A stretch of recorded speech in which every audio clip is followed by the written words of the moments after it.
Trending ngayon sa mundo ng negosyo ang posibilidad na magkaroon ng malaking pagbabago sa Lopez Group, kabilang mga kumpanyang konektado sa ABS-CBN.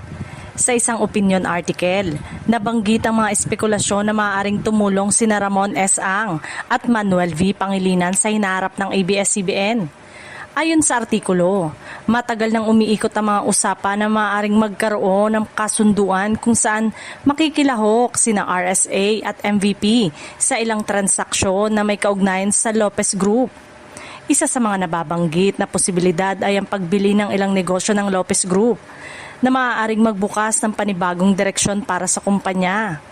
Gayunpaman, nilinaw rin sa opinion piece na wala pang opisyal na kumpirmasyon tungkol sa anumang acquisition o bentahan.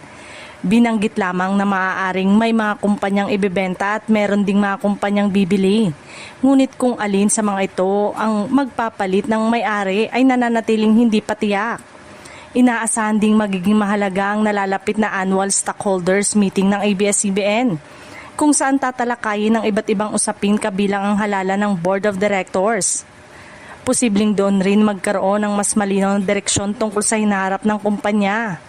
Sa ngayon ay wala pang opisyal na anunsyo mula sa ABS-CBN, Lopez Group, RSA o MVP. Mas makabubuting hintay ng kumpirmadong impormasyon bago magbigay ng anumang konklusyon.